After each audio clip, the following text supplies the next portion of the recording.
I am pleased to bring you our bi-weekly webinar. So our bi-weekly podcast, if you will. First one of the year for me. I'm sure I was a missed component in the last couple of weeks, but maybe it's just me missing being able to talk and hear the sound of my own voice. But anyways, the parents are out again today, so the millennials are taking over for this wonderful rendition. And as always, we have a topic set aside. We're going to be talking a little bit about emotional wellness, not just in retirement, but in general and investing and all of that. Looking forward to it. Stick with me. A little bit out of my comfort zone, not going directly into all the technical stuff, but I'm always up for a challenge. So, anyways, my gratitude for today, really, really pleased and happy with Wisconsin snow removal crew. We always joke around being from Wisconsin, right? That when other cities get 6 inches of snow, when something happens, the entire area shuts down. Well, being back here now and having that comparison to when I was in Virginia about 2 weeks ago and we got a foot of snow on the ground, well, those roads are still broken right now. And so it is wild trying to navigate from A to B. There's just a sheet of about 8 inches of frozen snow just about everywhere that's clogging intersections. They just kind of made a path and they're like, okay, all of you figure it out. So grateful that so far it's been relatively safe driving for my wife as she navigates to and from all the different hospitals out there in her career. But yeah, super grateful that Wisconsin's got it figured out. So obviously it doesn't happen quite as often in the DC area. But yeah, anyways, we got Zach on today. Zach, I know that you have a quick gratitude that you did want to share. So Yeah, absolutely. Thank you, Mike. It's around February every single year get to celebrate a Gentian anniversary, and this was year 8. So just extremely grateful for the opportunity to reflect back on 8 years here, where um, so much gratitude that it would take an entire day to go through them all, the 8 years and things that have gone through. But my life's completely changed because of Gentian. And I even remember talking to Jenny when she first started and didn't really know how to describe Gentian, was kind of all over the place. I'm like, Gentian will change your life. And that was something that personally stuck with me. And I know Jenny shared that with me after she joined too. And it's just overwhelming amount of gratitude. yeah, excellent. Yeah, before this, Zach was bragging about how he will always be 6 months ahead of me at Gentian. So, anyways, can't do too much about that. Hopefully, he sticks around. So, anyways, Zach, we're grateful for you as well. Going to kind of get into things now. So, talking a little bit about emotional wellness, and it's been a hot topic lately in some of the meetings that we've had. And in my own life, actually, I'm very fortunate to be able to spend a little bit more time with my parents, who are both retirees at this point in time, whenever I'm back in Wisconsin. And so, to be able to kind of see firsthand that transition of having a routine. And then when you don't actually retire to something, you just retire from something to kind of figure that out and pick the pieces back up and go. So, they don't watch this, so I can talk about them as much as I'd like. First and foremost, I tell them to watch our biweekly podcast to find a little bit of extra purpose in retirement. But, anyways, so the idea being that at some point, this concept that Chris always brings up, retirement is rewirement, looking to retire to something. And I think that can be applied to just about every aspect of our lives. Things change, empty nesters. That's a big portion of their lives when all of a sudden their kids are all going off to college. Now what? You had all these sporting events, you had all of these things. So now all of a sudden, something fundamentally has changed within your life and you no longer had the routine you had before. So you kind of have to force a new routine. And I've really seemed to find that others in which I've witnessed this in, obviously, I have a very interesting routine. And so this is actually something, emotional wellness, that comes back to me as well, being in two different areas on a consistent basis, living out in Washington, D.C., where I work from home. I don't have to get into the office, anything like that. Coming back here where I spend time with my parents, how do I continue to maintain my stress levels, everything like that? What's worked for me is forcing a routine, finding something in either area that gets me going every single time in the morning to kind of try to stay consistent. Now, I have gotten a little bit of practice since I'm doing this every 2 weeks, but everybody else, these large life events, the ones that I'm looking so forward to having someday, to try to force a routine is something that I've seen in some of my clients that has helped them, whether that's picking up a new hobby, whether that's rekindling an old friendship, having a day each week that you get out and do something with someone to just bring a little bit of purpose and something to always look forward to. And on the other side of the things, the emotional wellness of retirement is that now we are no longer making money. Now we are spending our money, which we made, we saved our nest egg. We're trying to put ourselves in a position of rethinking that mindset that we're not just spending what's coming in. We have Social Security, a couple of things like that. Some of you have pensions. That's wonderful. But spending this next nest egg, which you've created, and having everything in place to be able to support yourself and having that plan there. So I want to bring Zach on. He's going to talk a little bit more about markets and managing some of those emotions that come along with managing that asset and how it's going to continue to fuel your retirement. Yeah, thank you, Mike. Really appreciate it. And emotional wellness really ties in with how we respond or react to different scenarios within the market. And kind of one thing that just really wanted to reiterate and share that we've talked about so many times is just beware of headlines and search for perspective. So instead of looking at things in such a small lens that the media and everyone gives us in that form, is just instead of asking what are the markets doing or oh my gosh, are they on the right track? Flipping to that perspective side is my plan still intact? Am I still on path with my overall plan? Because the markets are constantly going to be in flux. There's constantly going to be uncertainty. There's going to be volatility, which is actually a great thing. There's going to be corrections, but always going back to the plan. What are these investments supporting? What are they driving us towards is a huge key of emotional wellness in retirement. And speaking of volatility, I saw an article a couple days ago. The headline was "Volatility is back," which, if you've listened to these before or talked to this in depth about markets, it's kind of a hilarious statement because volatility is always there with the market, and volatile is viewed as a negative thing, right? Volatility, volatile. However, it's both ways. A major upturn for a period of time is volatile, downturn is volatile. So just hilarious when we see that because we've had three back to back to back double-digit years in the market, which has only happened three times since 1950 and six times overall since 1920. So it's like Mike and I talked about this at the end of 2025 where it's like December 31st hit and it's an immediate reset. And how is the market doing now? Oh my gosh, it's not in a good place. Look at these earnings that come out, the 1.5% down on a day, these type of things where it's like the perspective side is, man, these have been three incredible years. We should be ready for a correction, but let's make sure to pull that perspective back into the day to day. So I'll just very quickly, just to continue with Zach's facts to give you an idea for the year, how things are doing still is that the Dow Jones up about 2.4%. The NASDAQ, which is heavily weighted towards technology, is about flat, 0.06. The S&P 500, 1.06. The Russell 2000, which gets us all excited on our end, is up 6.7% on year. So that's those smaller size companies that have lagged behind last year. International having a great start, 5.8, and emerging markets 9.3. So just incredible to see the different asset classes. And I just wanted to share. Sorry for going a little bit long, Mike, but I'm pumped up to share some of these. So, 34, looking at perspective, S&P is generally the best marker to see how the US markets are doing. But we're starting to ask the question, is that actually true? Because 34% of the S&P 500 is seven companies. 38 is top 10, and 48, almost 50% of the S&P 500, the 500 biggest companies in the world for their market capitalization and market size is in 20 companies. So is that really showing a full picture of how the market's doing and how our overall plan is doing? We certainly don't think so. So it's probably the best, could be one of the best times for diversification, asset allocation, because our best performers over the last 3 years are actually down the most to start the year. But yet 11 of the 13 categories that we track for our portfolios are actually positive. So 11 of the 13 are positive to start the year, and the two best performers the last few years are actually underperforming. So just incredible to see. And the last thing I just wanted to share for emotional wellness and how it ties in is beware of exuberance. We've been asked questions regarding gold and silver more than we ever have in the past. And if we think corrections in gold and in the markets are severe of 20 or 30%, silver was down 27% over a 4-day period over the last 4 days. So just beware of exuberance. If you own it, be careful. If others that have bought into it because of the speculation, just beware for them as well. But with that, Mike, I'll pass it back to you. Thanks, Zach. When you get fired up about facts, it does a lot for my emotional wellness. So thank you. I appreciate that.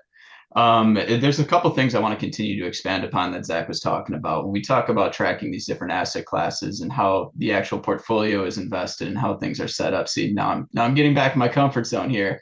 When the portfolio is set up in a way that it can be anti-fragile, that's a buzzword that Chris has been throwing around a lot lately in our meetings, and it's really, really resonated with me because we've set up a plan in place. And for your emotional wellness within retirement, or at any time, right? Even if you are saving, because at some point in time, that 401k that you've been contributing to, even if you're not paying attention to it, you might log in later in life and be like, whoa, where did all this come from? Well, that's because you made a great decision to allow a plan to continue to work for you, even if it's just in a target date fund. We always think we can do a little bit better from a professional advising standpoint than a target date fund, but it is a great thing that it just gets everybody invested and gets it working for them. And they they might think they're doing nothing, but they're sticking to a plan at the end of the day. And that's very similar to in retirement. So we have all of these different great professional money managers. And I always want to reiterate, when we own mutual funds, sometimes we have individual stocks, sometimes we have bonds, even some alternatives out there. But when we own mutual funds or ETFs, specifically mutual funds, we are invested in professional money managers who are making decisions within an asset class to give us the best opportunity for long-term return. And if we stick with their plans and their strategy and give them a small piece of the overall puzzle and let it all work coherently over time, it gives us this opportunity for long-term growth and to withstand tough times. You know, we talk about diversification underperforming the S&P 500 over the last, say, 15 years or so. It was ever so slightly that it underperformed, right? It still did extremely well. The S&P 500 drove a lot of growth because of those large cap companies doing great, because of all the emerging technologies that they were bringing and just how they acquired the market share in which they did. If we look back between 2000 and 2010, people call it the lost decade. Why is that? Well, it's because of the tech bubble going, it's because of the Great Recession, all of that. Guess what wasn't a lost decade for? Basically everything other than the S&P 500. So if you were in a diversified portfolio through that time, if you own a tasteful amount of bonds, if you are in a spending portion of everything overall, you were actually up over that period, right? Isn't that great? So the idea of diversification now really showing through and working well again, it's just been sticking to the plan and things going extremely well. So one last thing on this technical aspect, I'm going to bring Michael in. He's got some great things to bring up when you want to think about some of the things out there that might be causing stress in your life and stuff to look out for. I want to talk about investing at all-time highs because we just hit a point that the S&P is floating right around 7, which is all-time high, right? And one of the most unique pieces about all-time highs is that the percent of all trading days where the S&P 500 closes at an all-time high is actually between 6 and 7%. It's crazy. 6.8% of all trading days, the S&P 500 closes an all-time high. What does that mean? It likes to proceed onward. And I want to share just a quick chart really with you right now, something that I think is incredibly powerful to show. This is going to show investing at all-time highs in comparison to investing at all times. So it includes all-time highs, everything regular. And so I want to focus on this chart here, the one over to the right. I'm going to go ahead and just zoom in a little bit here and pull this over. So when we invest on any day versus investing when the market has just set an all-time high, all I need you to see here is that it doesn't make a difference. It's still a great time to be an investor. There's no reason to try to time the market thinking that it might pull back from here to give us an opportunity. From all of these different rolling returns, whether it was 3 months, 6 months, 1 year, 2 year, 3 year, or 5 years, since 1988, it hasn't made much of a difference. In fact, it's actually been a little better to put money to work at all-time highs. So just because the market's high doesn't mean we have to worry overall. This is the perspective Zach was talking about. And of course, the plan is put in place to be able to continue to be able to make sure our money's there working for us, giving us the best opportunity to stay retired and relieving us from some of that emotional stress that the market can create. But at the same time, the plan is built for this. We've set money aside. We've taken care of things for you. Don't let the portfolio or your strategy be what's hurting the emotional wellness. And if it is, you know who to call to talk about it. It's all of us here at Gentian. So one of the things that we've noticed, given all of this, and now I got to figure out where my screen share is. There we go. All right, we're back. The one thing that we got to remember with all of this is that these are the things that we can control. Even though we can't control the market itself, we can control our diversification of the portfolio and make sure it's set for you. And so, what we've noticed at Gentian, once we cross that threshold of understanding these things, the biggest emotional wellness factor is what happens every day when you wake up. What is your mindset? That is what drives the emotional wellness of a lot of things out there. And to be able to rekindle that purpose after stepping away from something that you've done your entire life, it's a very difficult thing at the end of the day. And rekindling that purpose when all the kids go off to college and you no longer have to go to different places, wherever point you are in your life, a career change, having your first child and making a decision on whether or not it makes sense to continue working while your spouse is doing well. These are all conversations which we have, which leads to emotional wellness. So it's fascinating. All right. Thanks, Zach, for that. I appreciate you getting me going here. Michael, what do you got? Thank you, Mike. We're 10 days from Valentine's Day today, so love is in the air, and so are romance scams and other types of fraud. So I'm going to talk a little bit about cybersecurity today. To protect yourself, the best advice, I'd say the number one tip I can give to you is just typically a lot of these types of fraud or cybersecurity concerns are started from an imposter that sends you a message. So when you receive that message, watch out for really three things. If it's urgent or emotionally driven, if they ask you to keep it a secret or keep it confidential, and the third red flag is if they're asking for any money, if they're asking for payment in gift cards, by wire, or through cryptocurrency, those are just immediate red flags when you receive these types of messages.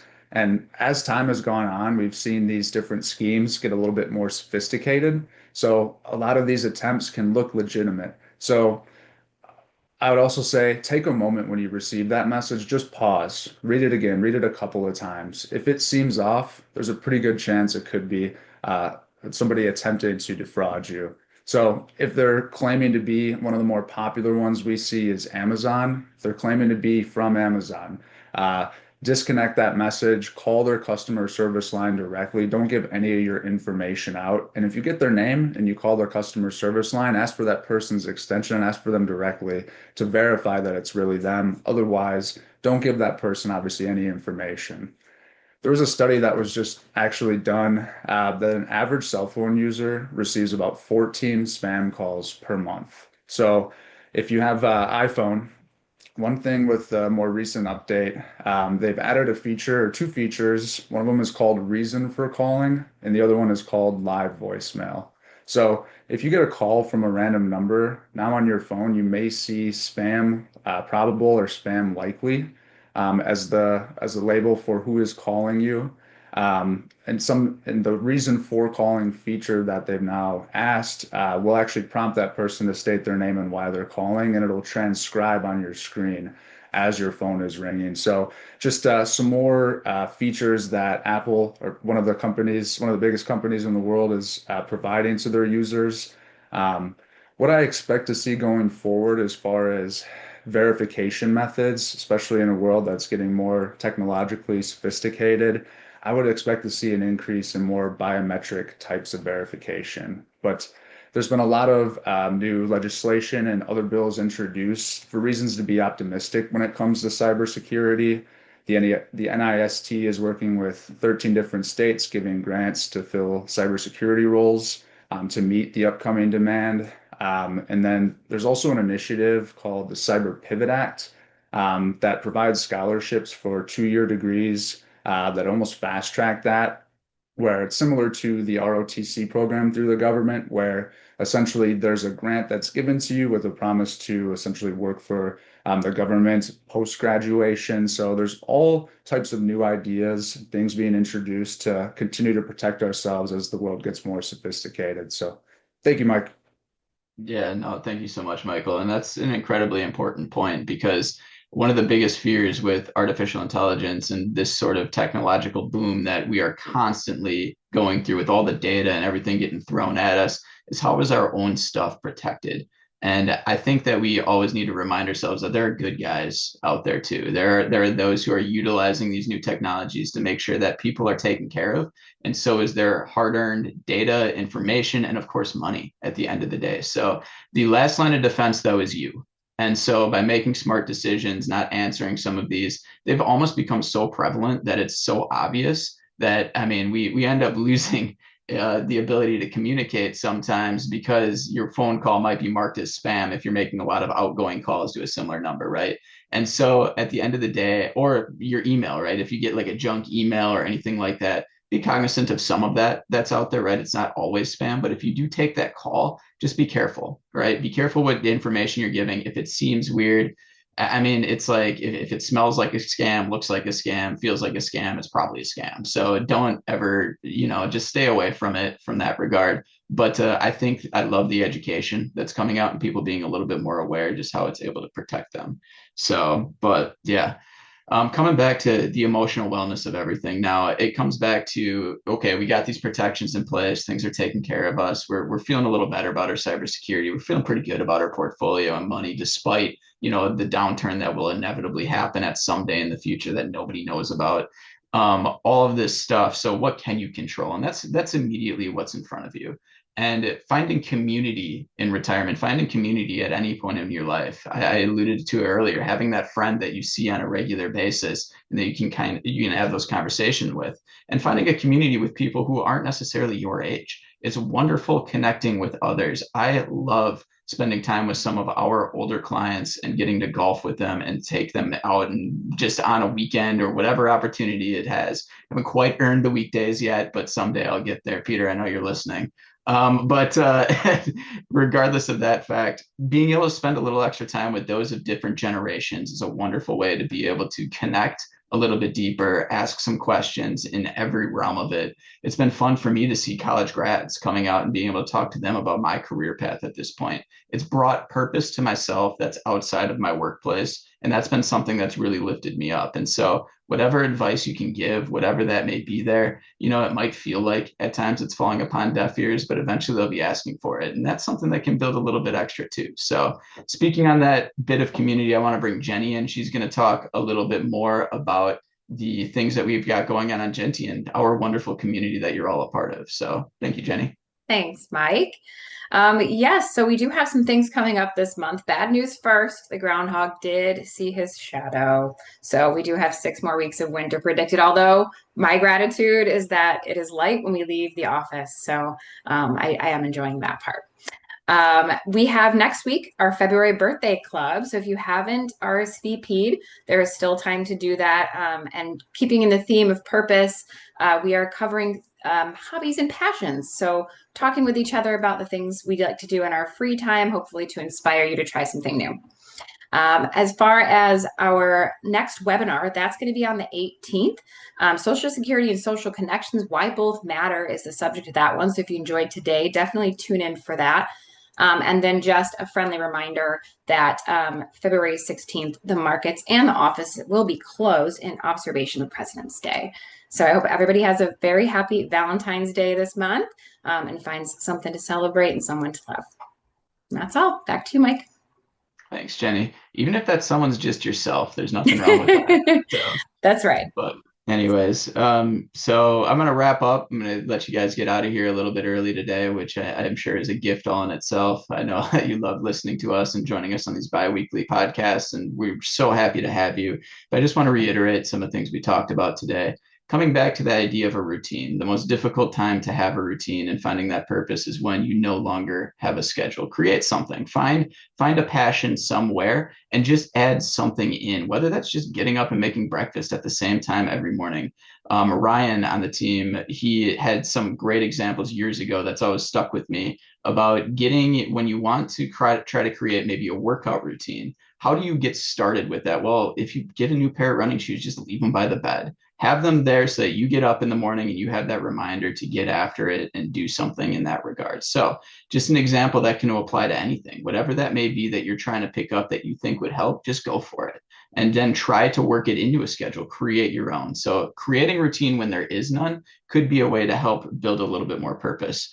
Talking about a little bit more about the portfolio, going into our individual strategies, we're built for this. This idea of everything has been prepared. We're here to make sure that your money sticks around for you throughout your retirement, throughout your life in the accumulation phase in a way that's most productive to support your overall goals. whatever those may be. And then Michael talked a little bit about that cybersecurity, that all of these different steps that are taken out there, and just be very cognizant of some of the scams that exist out in the world. So I hope that we brought a little bit of some emotional wellness today going through some of these items. It's a beautiful day in Wisconsin. It's sunny outside despite it being cold. You know, as long as the sun is shining, focus on those positives and life gets a little bit easier. So, all right. Thank you all so much for joining us today. I really appreciate these opportunities whenever I get to speak a little bit more. So I hope everyone has a great rest of your day, and happy Valentine's Day to all.